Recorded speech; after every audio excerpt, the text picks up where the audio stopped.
Hundreds of homes and businesses left potentially exposed to a deadly threat. 3 Marco Island Fire Department employees abruptly left the department last year. Now, after a lengthy law enforcement investigation, we know why. Wink News investigative reporter Peter Fleischer has been on this story since those workers left their post.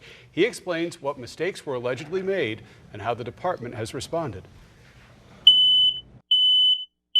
The shrill, drilling sound of a smoke detector. The loud shriek of a fire alarm. These sounds make most people cringe, but they're crucial safety measures. No building and no community is exempt from the horrors of a structure fire, even on luxurious, picturesque Marco Island.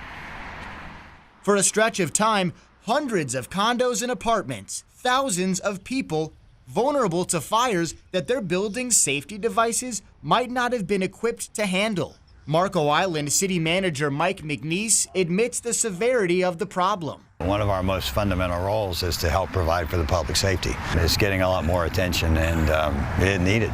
Documents from the Florida Department of Law Enforcement show claims of falsified fire inspection reports led to a special investigation into the Marco Island inspection records system starting in April 2022.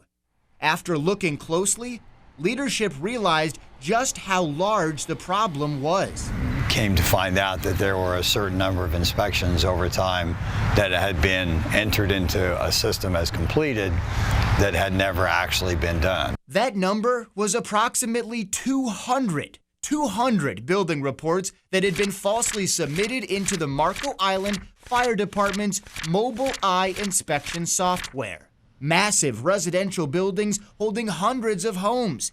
Various businesses all across the island, all marked as inspected and safe, hadn't been checked at all. The accusation sparked a close examination from city staff of the inspection system. Clearly, they weren't doing things properly according to their own rules. Fire Chief Chris Burns says the Mobilize software was supposed to make coordinating and logging fire inspection reports easier.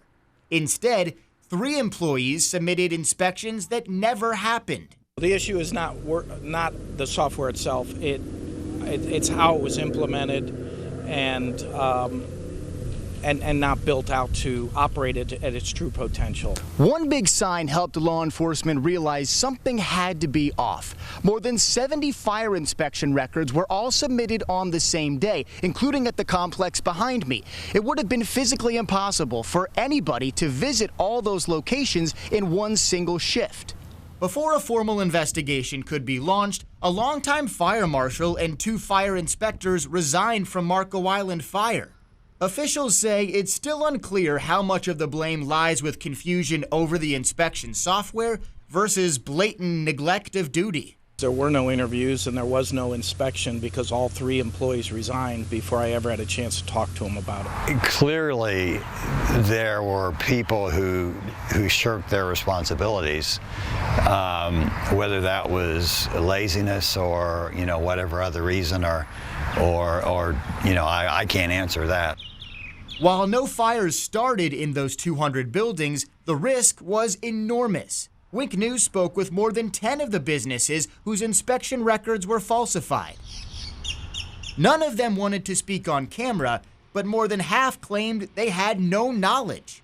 Fire Chief Byrne admits communication about the falsified records was informal, but is adamant the system has been corrected. There was outreach to our condominium association and the business community. Business is not going to be done today as it was in the past. They didn't do a very good job. That's why we had to clean it up.